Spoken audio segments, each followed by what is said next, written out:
celebrating 9 years of podcast excellence.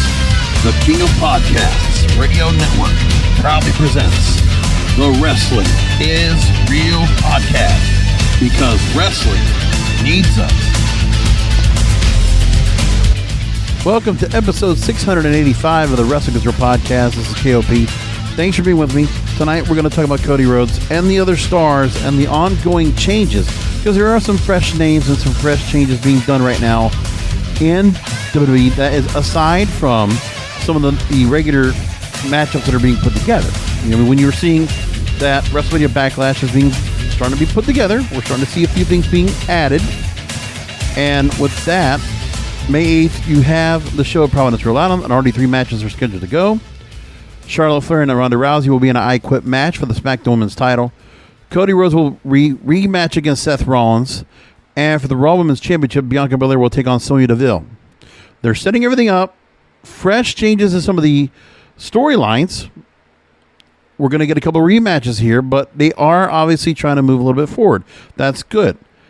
But overall, what the WWE is doing right now is a fresh move, and you're starting to see some things where they are definitely using NXT to kind of build more from the outside to bring stars in, to give them an instant chance to go ahead and do something more. So with Dolph Ziggler for a while working with Braun Breaker, and now going back to Natalya coming back into NXT to go ahead and face Cora Jade. I mean, things like that they're trying to build up right now to do something with. This is all good. They're doing some fresh direction. They are trying to do some things a little bit different. And not everything's going to be perfect, but the effort's there. They're obviously trying to refresh everything right now because the company is very well aware of the staleness of the product and that things were getting very stale towards the end of the WrestleMania run, the build-up. So now they need to freshen things up and need to get some new stars up and moving right away. They have no choice right now. So they started off. They've gone 2 weeks in a row with Cody Rhodes at the top of the hour to get things started. Cody Rhodes, to me, is being booked like John Cena. John Cena was that babyface that, you know, the story behind the mission that John Cena had, it's a different story, but Cody Rhodes has a story that can really much feel that way. When you think about it, Cody Rhodes came up around the same time as John Cena. There's a whole opportunity now for Cody Rhodes to really step up and be at even more of a level than what Drew McIntyre and Bobby Lashley have. Because we have seen on AEW the passionate promos. And it's, even in AEW, it wasn't something we saw. I mean, Cody gave a different promo than everybody else in AEW. That's for sure. He was taking a bit of what his daddy would do, but also giving passion, a real kind of, you know, just of community of spirit. Something is just different with a Cody promo. He's doing it like that here. And the best part for Cody, you could tell, he's not getting scripted. He's being talking pointed. That's the way you want to go. The entrance is complete. Him putting matches together and seeing him out there also doing well. Listen, they had a bit of a drop-off from Raw after WrestleMania, the rating going from 2.1 down to 1.8, but it did not drop completely down because they were down to 1.5 at their lowest. Can they stay and hold and retain some of that audience back? They have a chance now. And they are trying to keep things interesting and move forward. They're at least trying. And you know there's going to be some stars they have that are going to just kind of falter, but where are we going to go with it? That's the question.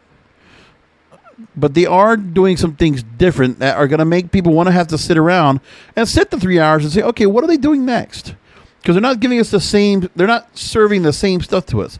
They changed the menu a little bit here at McDonald's. We're going to check out and see what there is. Maybe there's some new stuff they added where, you know, maybe want to check out and see what there is. Like, I'll tell you, it was a thing to me where comfort foods is always a great example of what WWE is, okay? I remember about, 15 years ago? No, 20 years ago. I remember when McDonald's came out with the McSkillet burrito. Do you remember that? The McSkillet burrito was a fantastic delicacy. Okay, made in 3 different types. I think it was bacon, sausage, and steak. And this thing had hash browns in it. This thing had all the fixings.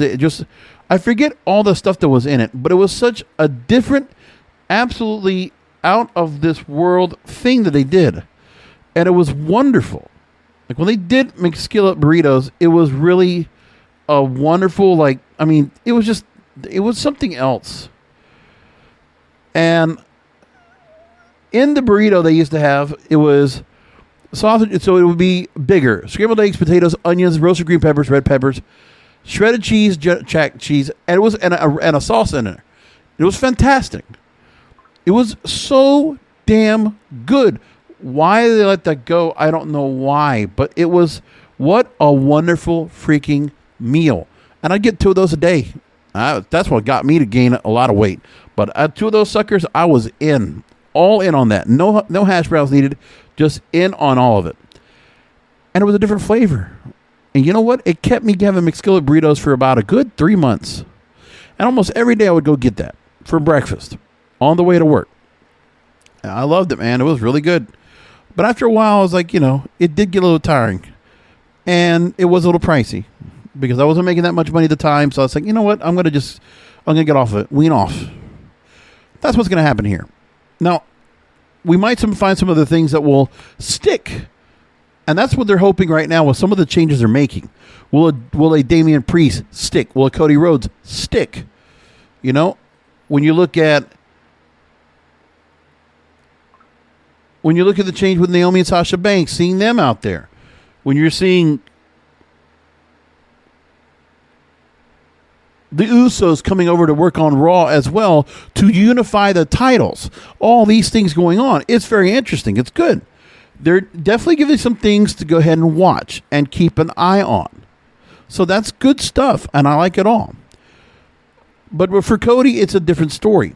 Cody is obviously being booked as a top babyface. And now, one of the stories that's being talked about is in the internal WWE depth chart, PW Torch I'm taking this from, they're saying that Cody Rhodes is near the top. He's listed as the number 2 babyface on Monday Night Raw.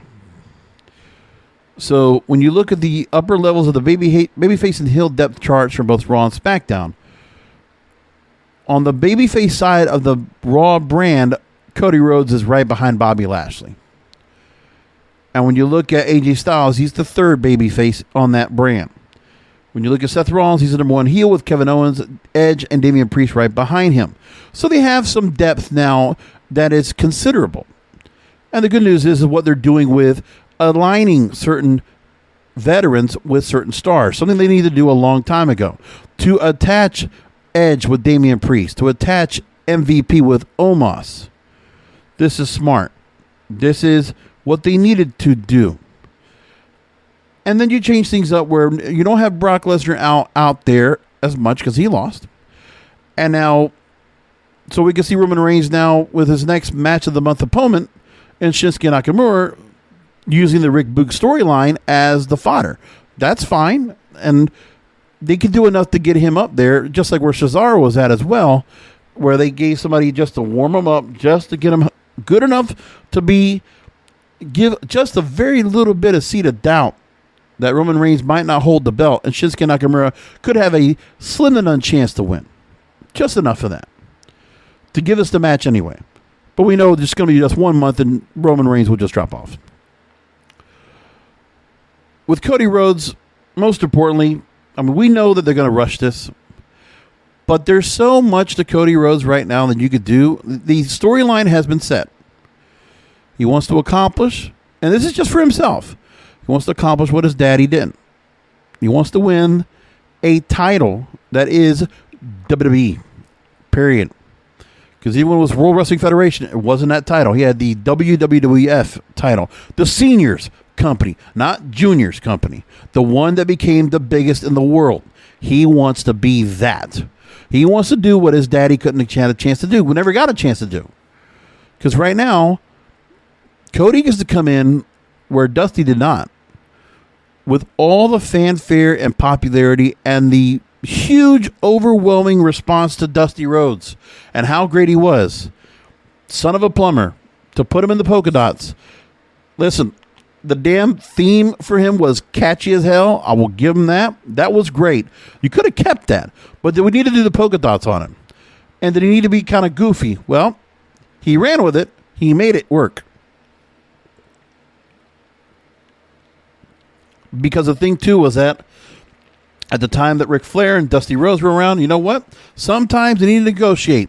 And sometimes they need to go and show, hey, I have somewhere else I can go if you're not working out for me. So in the times when Dusty Rhodes had to drop off, he went to WWE.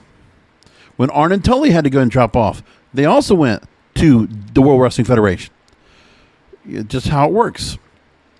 You know, everybody has a way to go somewhere else. And that's the one thing you got to realize now is we are in a moment where AEW is now a strong alternative. One thing we got to talk about as well that is kind of concerning is the changes that are going on right now with the merger of Warner Brothers and Discovery. We should bring that up because they're the biggest cheerleader for them, the one that really did head up the deal to make it all possible was Jason Kilar, and he left as part of the merger because there's going to be changes going on within Warner Brothers and Discovery, within another Turner entity, because Turner is basically owned by Warner Brothers this whole time, and HBO and all the whole list right here under that umbrella after the whole AOL thing. Now, Discovery is a much different company. They are very solid and established. What are they going to do with Warner Brothers? Obviously, there's going to be some overlap in infrastructure in some of their places of management, mid-management, whatever. They're going to obviously shed some of the duplication in the company. But the thing is, AEW is a commodity. It's a product. It is being paid for. But it is only getting, what, $45 million a year? And next year they will be up for renewal. So the question is, they need Dave Meltzer actually said it very well. There needs to be somebody else out there that will also be wanting to bid against for AEW to take them on as well. And that will only help. That will only help AEW. But AEW right now is in a good spot. They've been solid on the ratings. They've been performing very well. They're giving consistently good live programming, which is getting near or over 1 million viewers every week. And then the Rampage show can get a good 500,000 viewers at 10 o'clock on a Friday night. That's a dead spot for most programming. That's pretty good. Okay? I'm not going to pull Rick and Morty numbers where Rick and Morty can be on Sunday nights at 11 o'clock and they're pulling 3 million viewers. Different show, different story. But consistently every week you have that, that's something. So with that said, you have options where to go. Cody Rhodes being the first option here. For Cody Rhodes and for WWE as well, this transition back, if Cody does so well here, it's much like where Chris Jericho did so well in AEW and made the move over. That's where you can see Moxley, Danielson, Punk, and others make the move over from the other company. Cody now going the other side could open the door to other stars going over there once their contracts are done. But really, it comes down to AEW, number one, with their deal with Warner Brothers and Discovery, that their ratings are good, and that the morale, for the most part, is good in AEW, because their dirty laundry doesn't get out there. You're not hearing a whole lot, and people, you know, some of the stars that might have been around at the beginning that will not be as necessary now, you know, the Joey Janelles of the world, thank you for being on with us and being a part of the pioneering beginning of this, but the truth is, there's going to be some stars that might be disgruntled, but because AEW has outgrown them. They were necessities for the beginning of the start of the promotion. But once the promotion's off and running now, they're in year 3, well, now there's going to be some stars that were under contract that they're going to just move along. But that doesn't hurt those stars because they had a chance to be in AEW. They still got to be a part of this pioneering promotion and got the exposure they wanted so they can go ahead and command more in the indies. That's okay for them. They have that. Now we move along to Cody. Cody's very important, number one, for the company WWE because they need another top babyface like this. They need someone that can be a John Cena type. I believe that's what he's going to be, except he's not going to be booked to the point where, I mean, you could do where he goes like John Cena, where he could get booed. This whole thing where he is the way he is right now, baby faces are very difficult to be booked in the company. We already know that, unless they have an edge to him. So Cody has a bit of an edge. He's not he's white meat babyface. He's coming as such. And he could really do well here if he kind of just stays along. And he wants to be the face. He wanted to stay face in AEW. He did. And now here, he has a chance to go ahead and continue this story, move it along, work well against everybody he did. Listen, Cody with The Miz was excellent. And you can let Miz and Cody work with each other, and they're fine. Because their back and forth on Miz TV was grand. It was different. And you can just tell like they were giving Cody room to work with. And I'm sure, listen, Cody is a professional. Even if they gave him talking points, he probably would, or given him a script, he probably would have done well with it. But he's working off of talking points. He sounds just as sound as he did before. They are giving him the room to go, and they probably paid him well to do it because they have money for someone like him. They know that Cody Rhodes has a lot of gravitas. He's multifaceted. Listen, in AEW, has the reality show, did the Go Big show. He's doing what John Cena did over there. He is AEW's John Cena. That's what Cody Rhodes is. If we have to use an example, and WWE loved John Cena. If they could keep him here in the company, they would. But Cody Rhodes fits the spot. The kids are going to be all over for him. And I'm telling you, there are some other people. It's funny, my cousin, I didn't realize, she watches Go Big Show. And she never watches wrestling, but she's asking, hey, what about that Cody Rhodes? I heard he's going to WWE. Yeah, you're right. When's he supposed to debut? Oh, I don't know. Maybe at WrestleMania. I'm not sure. Because she asked me the week before, and he showed up. He's like, hey, let me know when he's going to be on. Okay. And so I bet you she's probably watched for a couple of weeks around 8 o'clock to go and see him start off. Because they made it important. Listen, it's must-see TV. Cody's going to come out. He's going to do something. And for the first week, we learned why he's here. The second week, they threw an opponent at him. They threw Miz, who is a good standard issue heel in that company. A WWE guy through and through. The right kind of guy to throw in at Cody right now to kind of go off the fact that he is from AEW. And this kind of a bit of a stranger returning back as a prodigal son to come into this company and begin his work at trying to redeem himself. Redeem not just himself, but the family name. The Rhodes name needs to be something that matters in this company. That's a great story. The most important thing they've done in the company as well is reinforce the fact that Dusty Rhodes, his father, was one of the biggest names in this sport, in professional wrestling and sports entertainment for that matter as well. Dusty Rhodes was a pivotal figure. Pivotal. He brought asses to seats. Ric Flair owes a lot to Dusty Rhodes in his career for what those two did together for so long. Dusty Rhodes against the Four Horsemen, Dusty Rhodes against Ric Flair, period. Those guys worked so well together, and you could put those guys together as many times as you want. Broadways and Ric Flair will tell you, man, big dust. Those guys worked great together. And remember, Dusty, some of the best promos he ever did was against Ric Flair.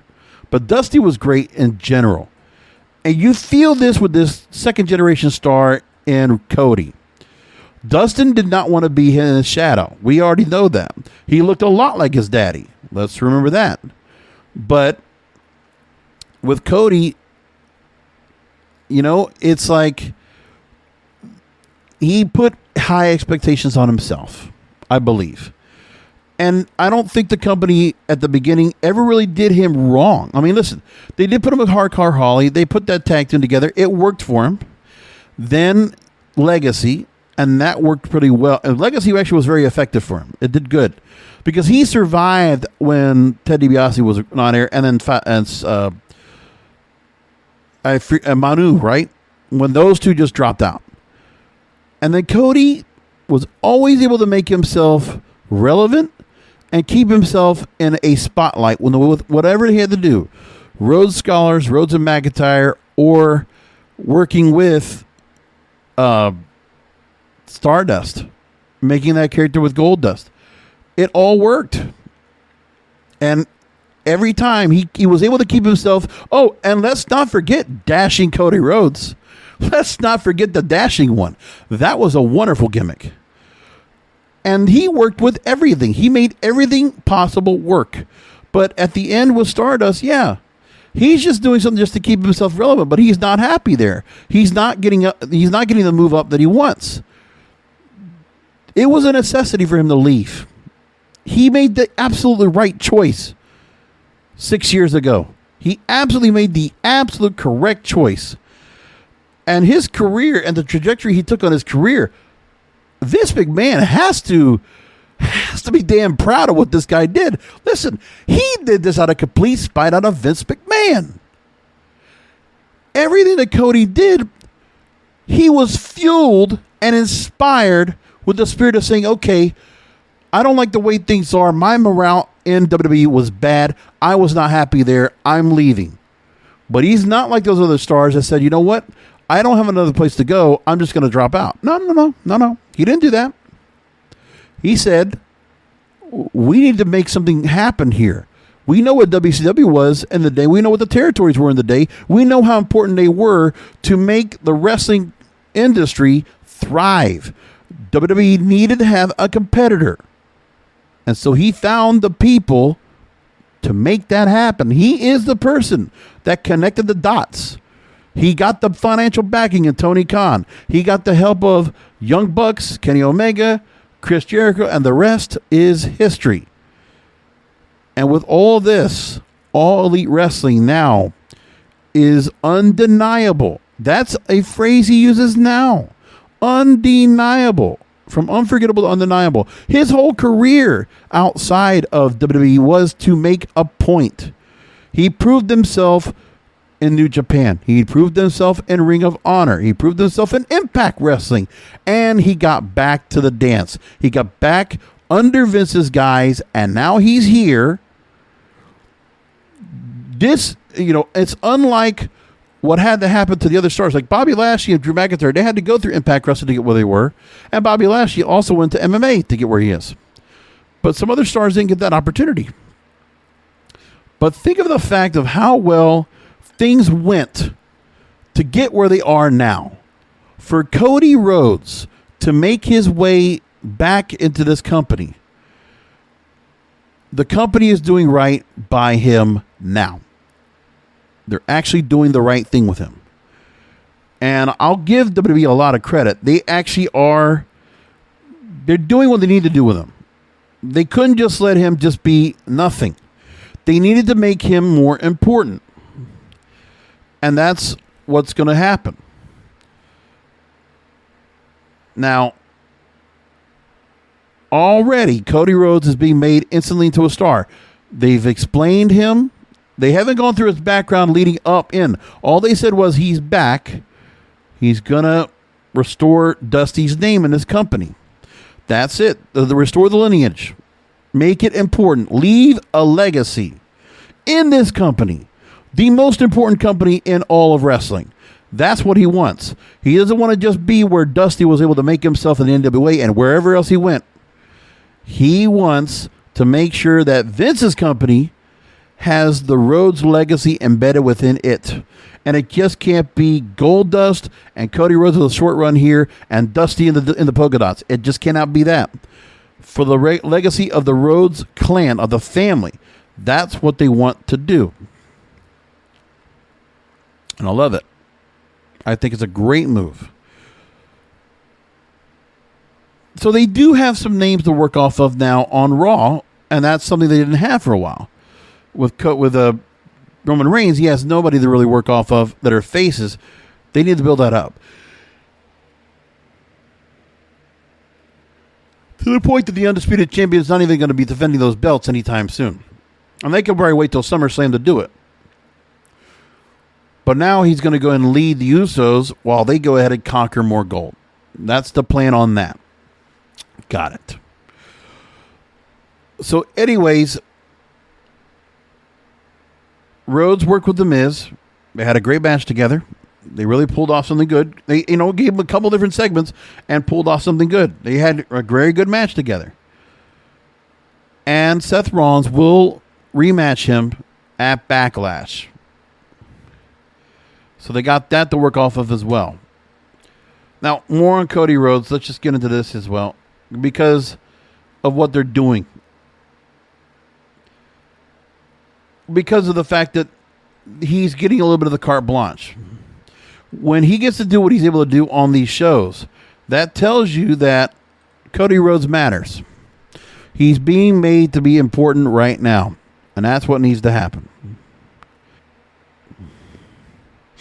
So let me go and take a couple stories here about Cody Rhodes from Give Me Sport. Since he returned, he's spoken about his desire to do what his father, Dusty Rhodes, never did. And as he spoke about his title holds, fans noticed a potential slip-up from Cody during last night's show, because Cody said he's hoping to win the belt, a word that's rumored to have been banned by Vince McMahon. But The Miz handled it perfectly, telling Cody he should refer to it as a title. Nothing that belts are what hold your pants up. But then also Cody used other words. He also spoke about how he came to WWE to face the very best wrestlers on the show. And he spoke also on Pat McAfee's podcast last month, explaining that the word superstar carries more weight than wrestler, which is why he prefers it. And The Miz also played into a stooge role perfectly, correcting Cody by saying superstar instead of the famed wrestler word.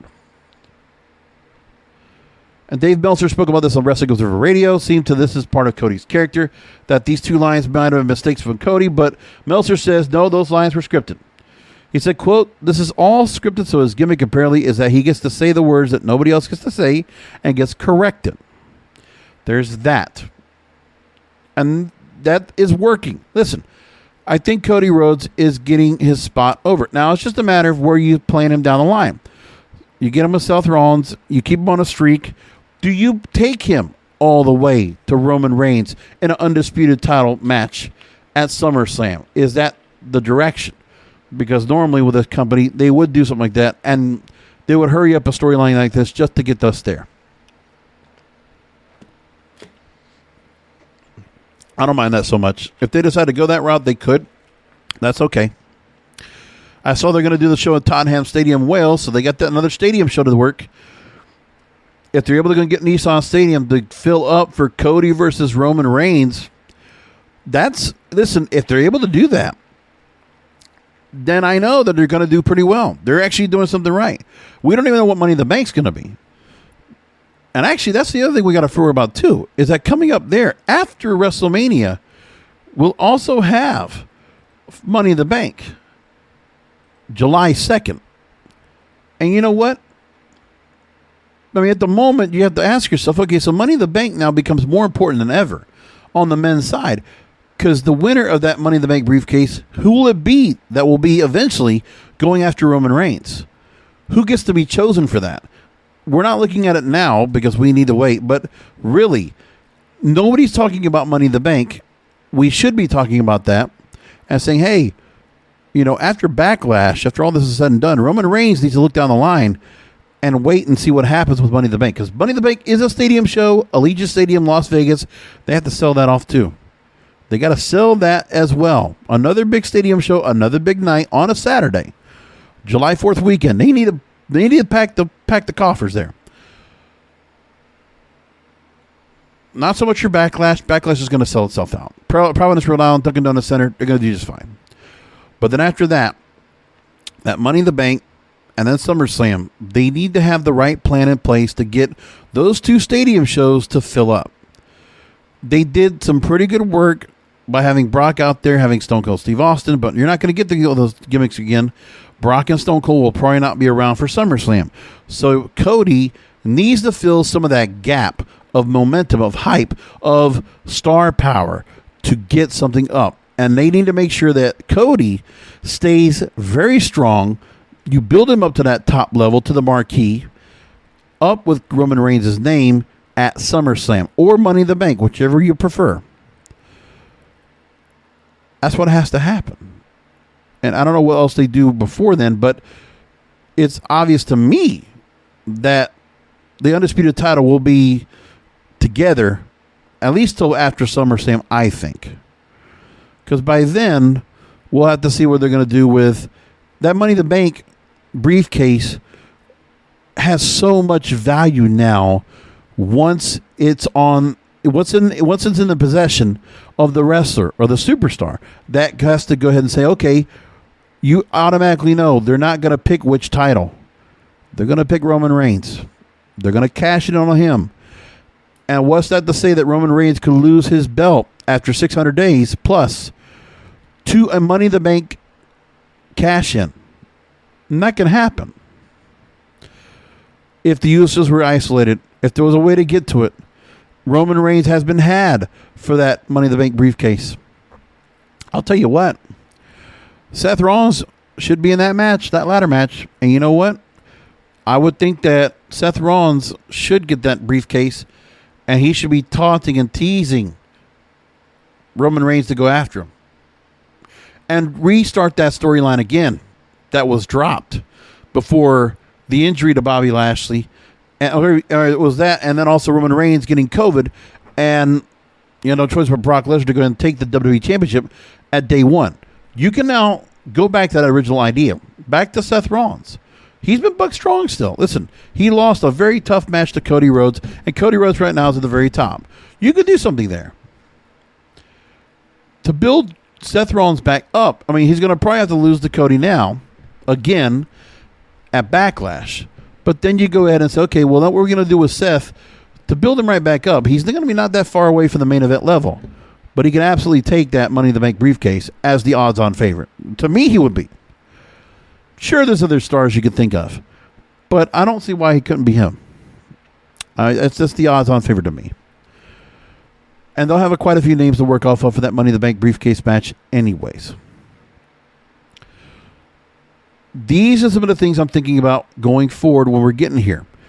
Can they make it right with Cody and make sure he's going to be pushed well enough to get into this match up here and to really put something together that's going to be something great? Like, I'm just waiting to see what they're going to do. I'm excited about it. I like where Cody's going. I like what they've done with him. He's in the right trajectory. It's great. Couple other things I'll take up over here. Cody Rhodes and his debut. He got some comments from Chris Jericho and Matt Hardy. Cage-Side Seats reported on that. And on Talk is Jericho, Jericho mentioned that, quote, I was honestly disappointed he left, but I get it. I've done it many times myself. I mean, I left WWE in 2017 for basically the same reason why Cody left AEW, from what I understand. It's just he didn't think he was getting the, I don't know if it's the spotlight or respect or whatever the word being, but you can kind of see the writing on the wall. So now, obviously, Cody is bigger than he's ever been just by changing companies, and obviously did a great job of putting him over at WrestleMania and bring him in at the highest of levels. Nobody gets that. Ever. And I think nobody's going to get that because in this special situation for Cody, he gets to have that. Matt Hardy was on his show, and he says, quote, I thought it was done extremely well. Really well. I'm happy for him. I've always had a very good relationship with Cody. It always sucks to see somebody leave, especially when you're buddies with them. You work together, you're acquaintances, and then you have a great relationship. But you're also happy for them whenever they go somewhere else and they're going to be successful. It's kind of like they get a new lease on life, and you have to do that in wrestling. I feel like I'm a prime example of that. You just can't stay in one place for too long. Unless you're the guy, and there's only a few of those, there's going to be an Undertaker, there's going to be a Roman Reigns, and a guy is like the guy at a place. But everybody else, you kind of have to keep moving around to keep yourself hot and relevant and new and fresh. Him and Seth Rollins tore the house down. They had a killer match. It's all correct. And I agree with it all. Hot tip to SC Scoops and Fightful for putting that together, the transcripts. But yeah, it's the right direction. And not everybody's going to get that direction either going forward. We just have to wait. It's where Cody and how he's booked going forward. Because right now, I mean, he's attached to Seth Rollins. They put The Miz in front of him. We don't know what happens going forward. But we can always see where Cody and The Miz, or The Miz and Seth Rollins will always be constant nuisances for Cody down the line. And we don't know what's going to happen. To me, I can always see where Seth Rollins could always turn face at any time, because this flamboyant, over-the-top type of character he's doing right now could always turn face pretty quickly. I can see that happen overnight. And that would be okay, too, because then it would give him a chance to go after Roman Reigns. This is what's unfortunate. Like, if these would do drafting right now, instead of doing it in October and doing it now like they used to, seeing a Seth Rollins move over to SmackDown would have been a nice move for him. But they didn't do that here, and that's actually one of the things where I don't mind the draft not being here and putting it at the end of the year, because you need something to, like, as a gimmick to keep people interested in what's going on. So there's that part, because right now the WrestleMania hangover and then the draft always gets overlooked.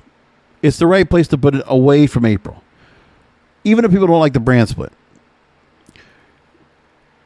So in Raw, which is the focus of everything, because that's the show that really is getting a lot of push and a lot of momentum, because they're trying to do a lot with a number of stars there. They're trying anyway. So I give them credit on that part, trying to do that. Let's review both shows and what they've been doing so far. So SmackDown last week, we'll start off with that. Ronda Rousey wants to challenge Charlotte Flair to an I Quit match. That, obviously, with everything going on with Charlotte Flair and how that match ended, to go to the stipulation next makes sense. Xavier Woods beating Butch, and Butch being put in here, the repackaging. I really feel like they're trying to go Peaky Blinders with Sheamus, Ridge Holland here. And that's actually where they should go. I mean, the truth is, I wish they kind of would go Peaky Blinders with these guys and kind of give them that. But they are doing the Fight Night thing here. And listen, I get it. I think they do watch Peaky Blinders. I think that's why they're doing it. Gunther, they throw him a jobber. And Marcel Barthel's Ludwig Kaiser. Yeah, it's not a fun name to listen to, but, I don't think he can make much of this. But Gunther, he replaces Cesaro. Gunther is what Rusev was. Gunther is what Vladimir Kozlov was. He is the new European brute. He's kind of what Fit Finlay was. Kind of a throwback to that. It's this European brute that comes in, another big, burly guy, brawler type.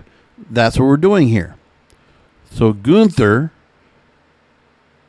and by the way, the reason why you see him getting a chance to be pushed like this, you look at what they do. It's what WWE does. You're too fat, man. And even Gunther was in an interview saying, you know what? Look at the way he looks right now, because he used to think, well, these big guys in wrestling used to always have a little bit of a gut on them. Well, he had to change with the times. So Vince says, you got to drop some weight, kid. And he did.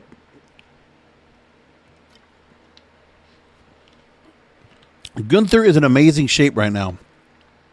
He's lean, mean, fighting machine. He looks good.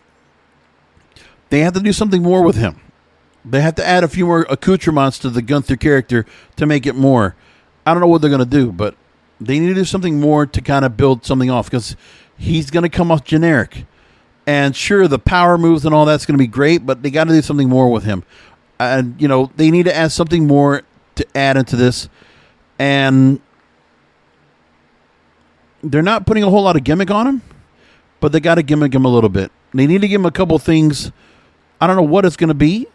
Give him some catchphrases. Give him something to work off of to make him dimensional. He needs some dimensions. Now, I'm not talking about some physical, we don't want to do carrying across with the helmet again. I'm not talking like that. But something more to him. Add some depth to him. Don't make him so one-dimensional. Let's do something. And don't tell me that Imperium was that. Imperium was one-dimensional. Oh, these European guys, this kind of brooding, kind of Fight Club kind of thing to it. It's Imperium. It sounded good. It's a Triple H idea. But there wasn't much more to them. Oh, the tracksuits and this and that. Okay, yeah, I got it. Faction. But there was nothing to that faction. Even with Undisputed Truth also felt the same thing too. I don't know. And so I'm just saying depth. Legado del Fantasma, right? Legado del Fantasma. they give us a little bit of that, cartel kind of feel to it, but it's really not much of that. They've kind of really watered that down. And there's nothing much more to it.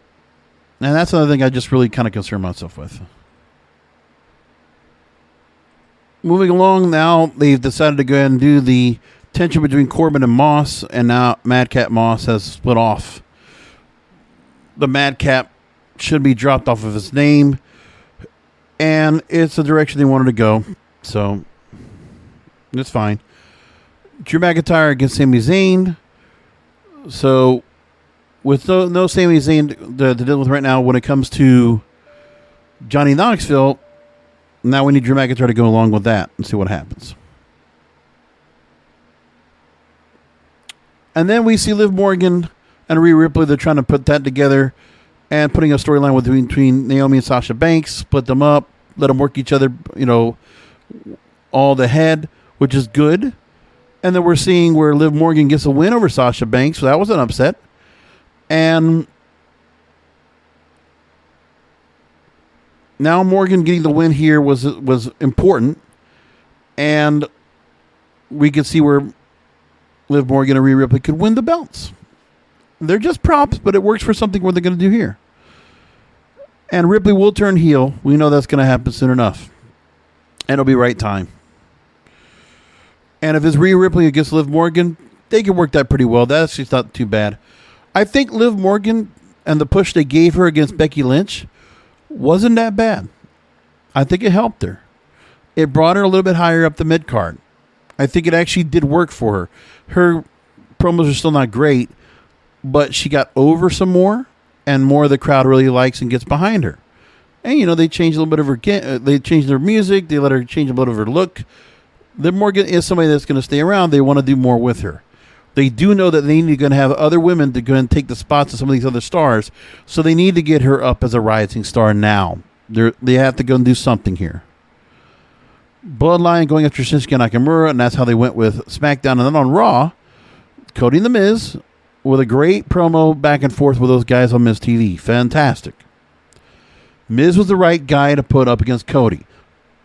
I mean, if anybody on the roster, he's the right guy. He's not Glass Joe to the Mike Tyson. That's an old reference. But for what it's worth right now, Cody working with Miz is a good place to go. Miz is such a shill. It'll work.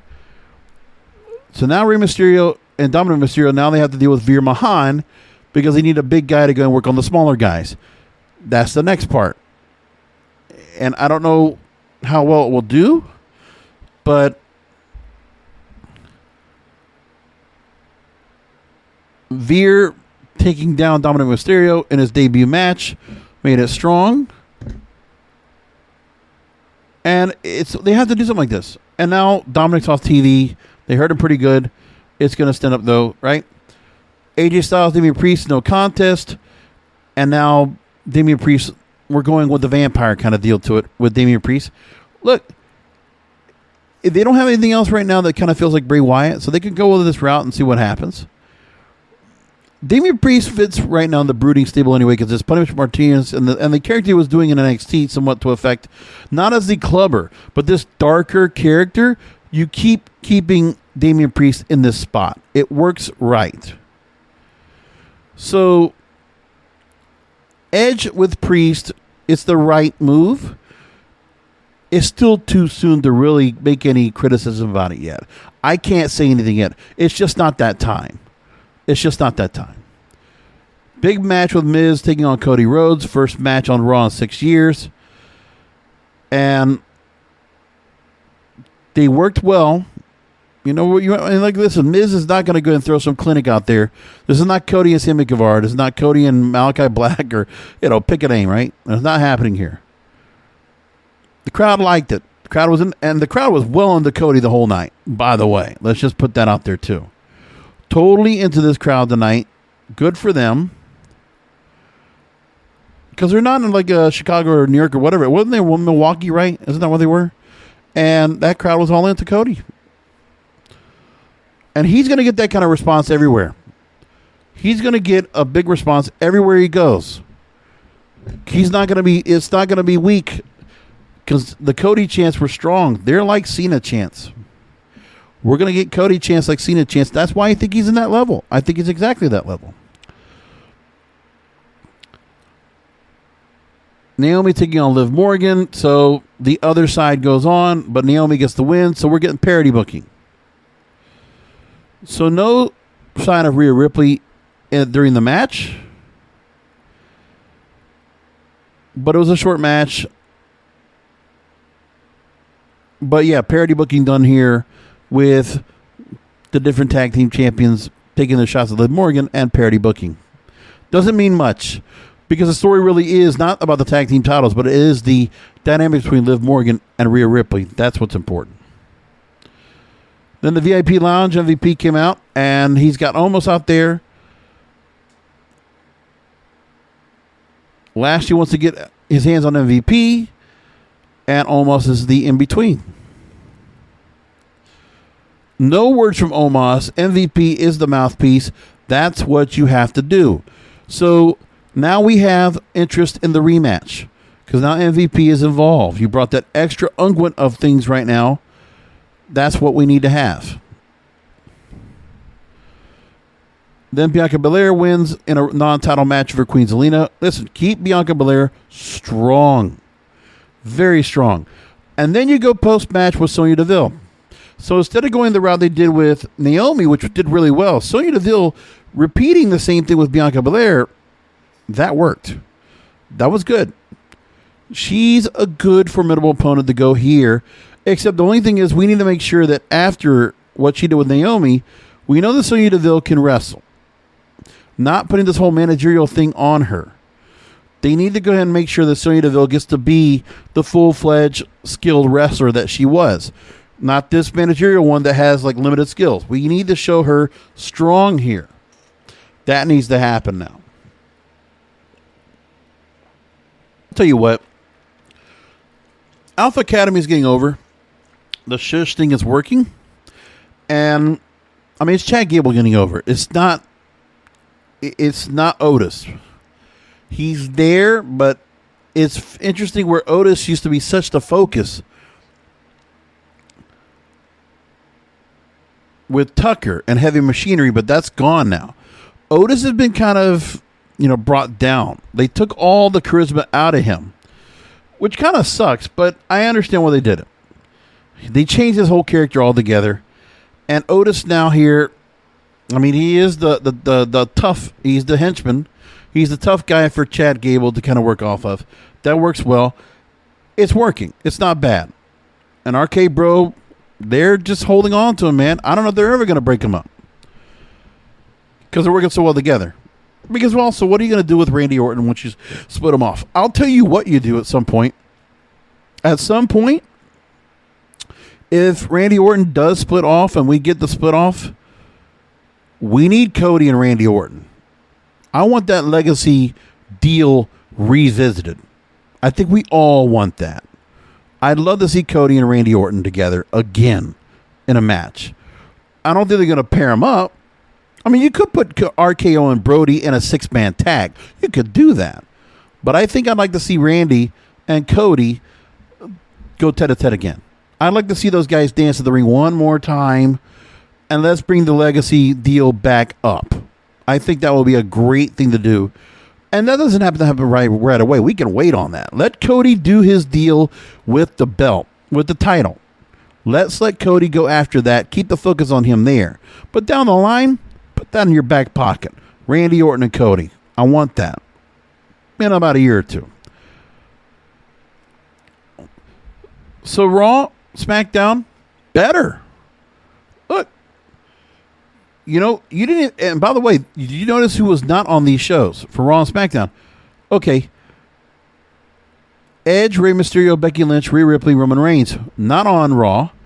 And, for Roman Reigns, he was just a promo at the end of the night. And a little bit of work, what's going on.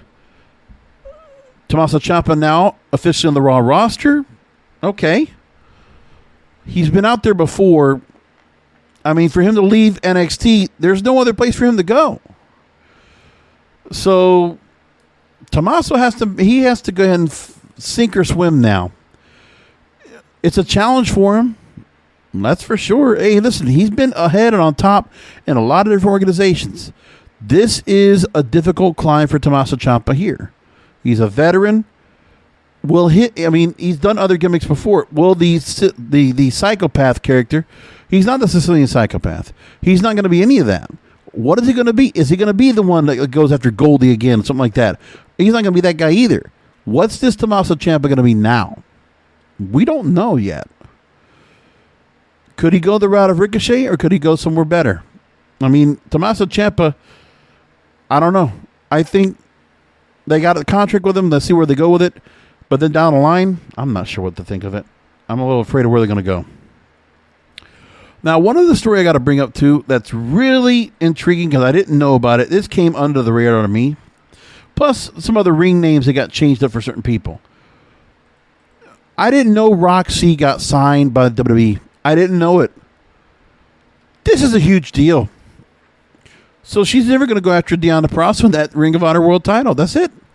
She has shown herself up, and now Roxy, whose real name is Carla Gonzalez, she now has joined the Performance Center. That's a huge get. Listen, if you can't get Roxy over, this young lady is magic in a bottle. She is everything you want in a babyface. She is amazing. This girl wrestles great. She is polished for her age. So she's in the right place. Okay, listen, if she's going to be anywhere, this is the right place for her right now. And honestly, like she's already busted her chops now in the Indies for a while. And now she's here. This is huge. So now she's going to be called Roxanne Perez. Well, they're going to keep the Rox in there. That's good. That's okay. Roxanne Perez is now her new name. And she was on the NXT Level Up taping. And there's a lot there, man. I'll tell you, I'm really surprised. I want to see how well she does. I'm really excited for her. Roxy is a star in the making. She's already a star. She's already been made a star in the Indies. Now she gets to go ahead and really get the crowning achievement on the main stage of WWE.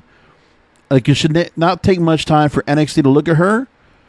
And, I mean, it should not take much time for her to be pushed up against a Mandy Rose for the NXT Women's title.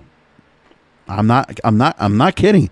But let's get her some good feuds. You want to put her against, pick a name. She should run through this roster. And she should she should surpass Cora Jade. And she should be going up against Mandy Rose, I want to say by next year. By next year, Stand and Deliver. Roxanne Perez should be way up there. Really should. Now, there's people that are going to be complaining about some of the new name changes that came on. I mean, that's their deal, their trademarks, what they want to do with characters. Yeah, some new, names like Ludwig Kaiser. I'm not going to go on a rant for hours like some other podcasters out there. That's okay. But, and by the way,